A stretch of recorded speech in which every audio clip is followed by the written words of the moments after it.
shelf is kind of like the dystopian shelf. So then, of course, we have the Giver Quartet here as well. We have my paperback edition of Fahrenheit 451. We have a piece of coal or lava rock, if you will, with the Fahrenheit 451. We have the Hunger Games, and Ballad of Songbirds and Snakes actually sits on top of this, but I am still finishing annotating it as I just finished watching the movie in theaters. We have the Divergent set, which I believe is the 10th anniversary edition. I think it was 10th. Going down a little bit, we have, oh my goodness, we have the Queen's Gambit in just the perfect cover because all the other covers were not doing it for me. That is the only good cover. I love it. I have a little piece of smoky quartz here. We have Before She Disappeared by Lisa Gardner. I need to get book 2 for this. It was so good. Her Pretty Face, Her Dark Lies, The Last Thing He Told Me, Alice Feeney's Rock, Paper, Scissors, which I will say, this being my thriller and mystery section, I'm not really keen on keeping these 3 in the middle. But right now, they do have my library stamp on them, so I'm gonna keep them for a little bit. They're just not, to me, highly recommended, but I did enjoy them. We have Gone Girl at the top. We have You by Caroline Kepnes. A Lesson in Vengeance by Victoria Lee. And then some more Lisa Jewell, The Night She Disappeared, and my personal favorite, Then She Was Gone. Probably my favorite Lisa Jewell novel, actually. All the Dangerous Things, which was amazing, and I need to read the other Stacey Willingham that's on my TBR card. Age of Vice was actually really good. Highly recommend. I know it's chunky, but like, it's so worth it.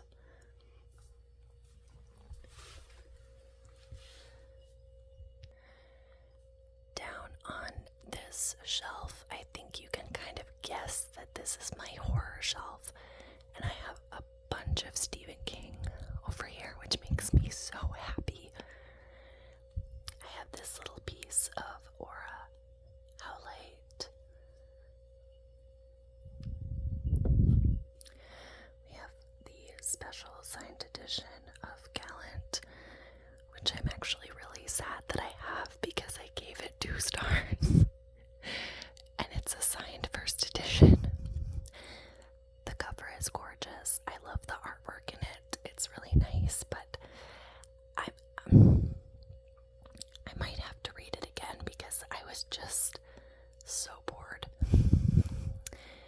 This one, however, The Girl Next Door, was amazing. Amazing in the worst way possible.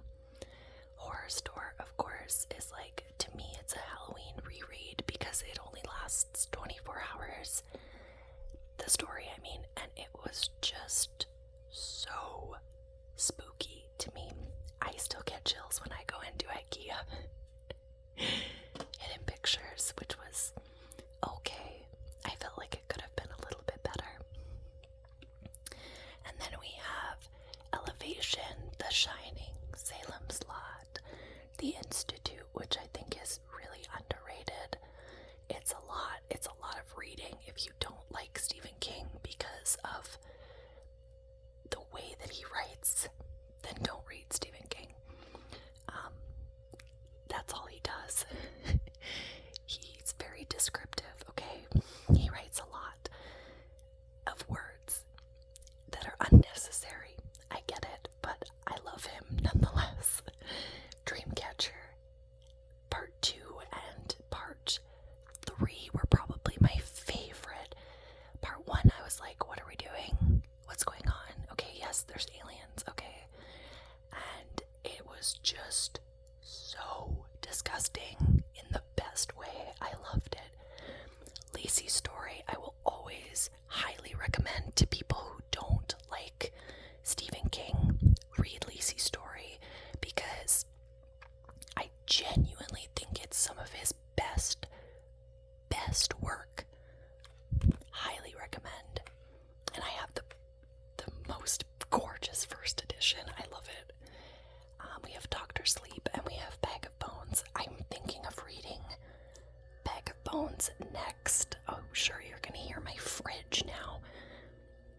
the dishwasher. I had to wait all day for my washer, my dryer, and my dishwasher to all be done so that I could film. And then going down, you're going to see my shadow. Going down, I have a bunch of random stuff on this shelf. So these 2 books I'm annotating. I have Beneath the Moon by Yoshi Yoshitani. Amazing. The Invisible Leash is at the back, which is a really, really cute children's book I loved so much. I had to wait for my fridge. Oh my god. So then I have a bunch of random stuff over here. So this is romance. Romance that includes smut. Okay, so smutty romance. Technically this I only have down here, like, it's mainly a mystery thriller, but I have to have it here because there's sex scenes and they're really, really graphic. So a lot of this is just so that it's not up there with my mystery thrillers, because if somebody was to grab it based on a mystery thriller and then open it and be like, oh my god, I don't want the shock to be there. I have the Tupac poem book at the back because it's my only poem book, actually. So it's there. I know it's there. All the tabs are my favorites, and I do reread them every now and then because they are just so freaking moving. We have The Time Traveler's Wife, which is the only sci-fi that I could find that wasn't like technically Dreamcatcher is a sci-fi, but it doesn't overlap with this kind of sci-fi. And I ended up putting it down here because it has sex scenes. Then we have the nonfiction, which is just these 4 that are nonfiction, and they're kind of like memoir, biography kind of things. Crying in H Mart and I'm Glad My Mom Died are both about moms with cancer, and like I loved it. I fell in love with both of these and I cried so hard. And obviously Tom Felton's is phenomenal. Highly recommend. And we have The Office BFFs, which is, I audiobooked it anyways. It's so heavy too, like the pages are so thick.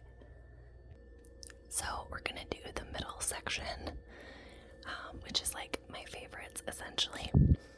So I have the anniversary edition of Fahrenheit 451, which has flames on the cover. I love it. We have the collector's edition of Verity. We have the Owl Crate edition of A Lesson in Vengeance. We have another special edition of The Giver Quartet. The Art of Racing in the Rain, which I need another edition of because right now I want to annotate this one. And then I need another one for my shelf. We have Death Note all-in-one edition. On this side, ignore my little keychain. On this side, everything here is Rachel Griffin. And we have my bookish box edition of Wild is the Witch, The Nature of Witches, Wild is the Witch, and Bring Me Your Midnight, all in first edition. Love that for me. I'm obsessed with just this little section. At the bottom, we have Game of Thrones, A Song of Ice and Fire.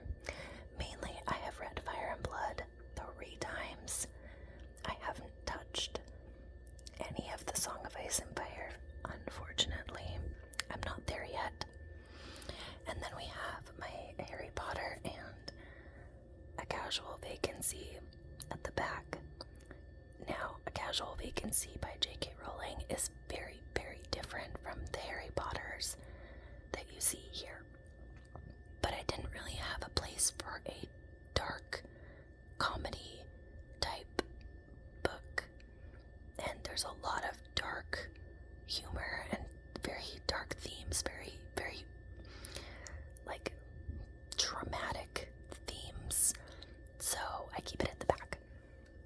that's how I feel about it. It's kind of dark over here. But we have my Lore Olympus, and I have enough section at the top. I used to have my Lore Olympus on that shelf, and the issue is that I was running out of space for the new volumes, so I needed it on a shelf that gives me enough room to have the rest of the volumes as they come out. So, for example, the volume 6 comes out next year, and then volume 7, 8, 9, so I'm gonna eventually have a full stack, and I'm gonna run out of space. So this way, I won't run out of space for at least another couple of years. On that same note, because I kept the Greek mythology, historical fiction, Greek mythology kind of stuff down here, I figured I would keep my historical fiction all together, including the mythology and non-mythology. So these are the only historical fictions that I read. It either has to do with mythology or it has to do with war stories and women, and Kate Quinn does that perfectly for me.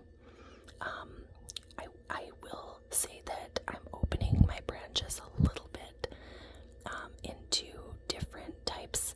I actually wanted to read, there's an Egyptian historical fiction that I wanted to read, and I think it's about Cleopatra's daughter. I can't think of it right now. It's on Audible, and I was gonna try it, and then if I like it, I might get the physical copy. But yeah, this is kind of the historical fiction, Greek mythology section. Now, from this shelf all the way up is a mixture of fantasy, so please prepare yourself. So, of course, we have the Aragon books 1, 2, 3, 4. As you can see, I read Aragon, but I haven't really touched any of the other ones yet. I'm working on it, okay? I got really annoyed because I really enjoyed the movie. I had never read the books. I enjoyed the movie, and then when I found out that the movie has absolutely no sense of following the book at all, I was so angry with the movie that I put down the book. So I think I got about halfway through, and then I just kept getting so mad because they changed everything in the movie. So I can't wait for them to remake that, and I hope it actually does it justice. We have Jade City, which I really need to read book 2 and 3. It was so freaking good. So good. Everything I want in a political, like, mafia family type story, fantasy type story, and it has to do with crystals. I don't know why I didn't put my jade over here. I have 2 jade dragons, like the ones that sit outside of, like, the Chinese Chinatown downtown, and I have them. I just don't know why I didn't put them here. Hindsight is 20/20, So then we have Star Daughter, which the front of this book is stunning. It has purple sprayed edges. It's just not my favorite novel. I wish the story was done better. Next to that, we have my 2 Bloomsbury prized possessions. I regret nothing because I got this one as an Indigo exclusive, and I had the paperback of Priory, and I hated the fact that they did not match.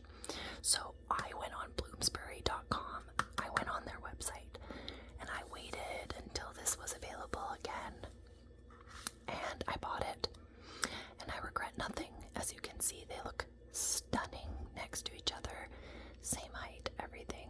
And then next to my dragon, as well as my little flame. Oh, they just look so good together. So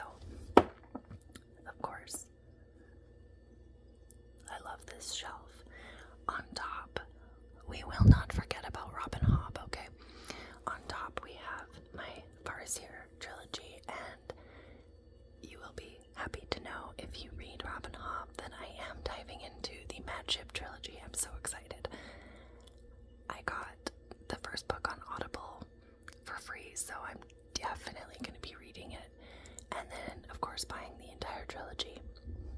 Again, I love Robin Hobb. I wasn't ready for 16 books, and that was where I was like, okay, I'm going to read the first trilogy, and then we'll see if it's good. It was so freaking good. And now I want to know more. I want to see more. I want to read all of it. Next up we have my Lee Bardugo shelf, which is missing the Six of Crows because I have lent it out to my best friend. She will be giving it back though. She's finished reading it.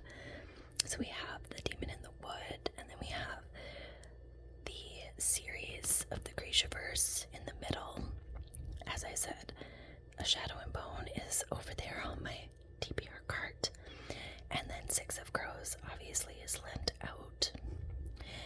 We also have Ninth House on the side here, along with a couple little crystals to go match the vibe of the shelf.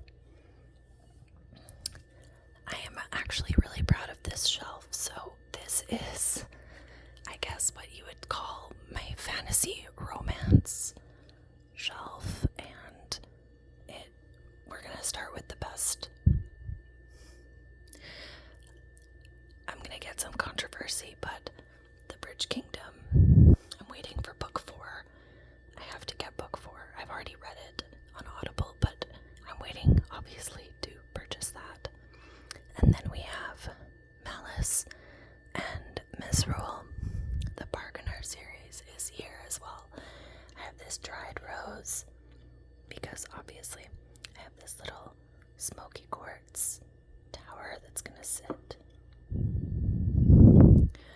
And then we have some retellings, some fairy tale retellings to go along with the Malice duology, because this is also a retelling. Technically, so is the Bargainer, but we're not going to get to that.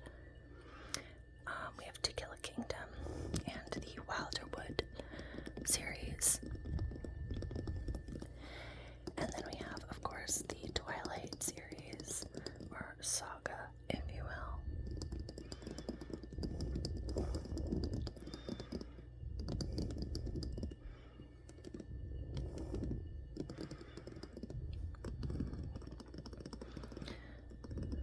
And last but not least, we have the top shelf. Now, my top shelf is literally just one book, and that is Fourth Wing by Rebecca Yarros. It also houses all of my book sleeves on the top, and then it has these little crown candle holders, as well as a couple of crystals as well. On this side, we have these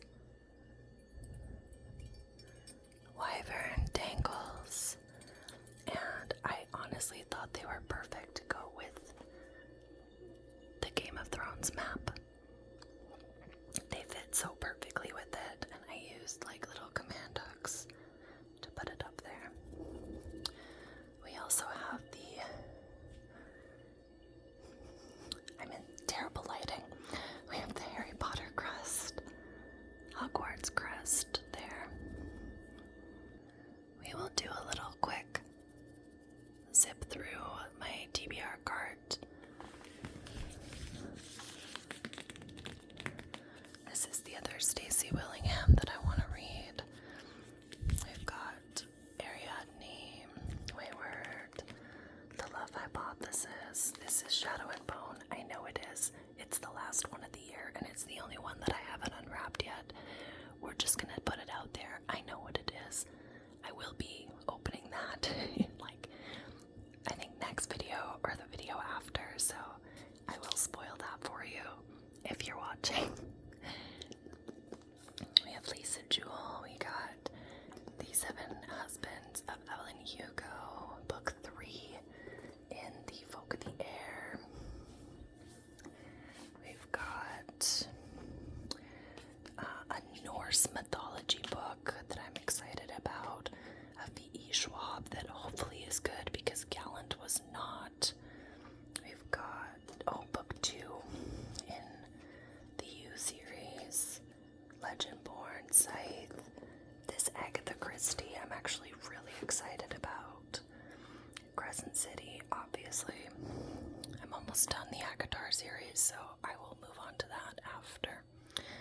I have the other 2, Ali Hazelwood, Love on the Brain and Love Theoretically. We have Wicked by Gregory Maguire, The Book Thief, A Thousand Splendid Suns. Got The Goldfinch, Circe. I have the entire series of both of these and I need to read them so bad. I've waited so long for them. And last but not least, over here we have the Lord of the Rings, basically just sitting by itself because I'm going to put the map on this wall, but then we have the trilogy there, the Silmarillion, and then the other trilogy, as well as the Vault of Numenor, and my little Gandalf. And the ring is in this little dish. So, I hope you guys really enjoyed this little tour of my books. I guess you can see my altar a little bit, but I'll show that and we'll go do some tarot stuff in another video. So I hope you guys really enjoyed this little tour, and I will see you guys in the next one.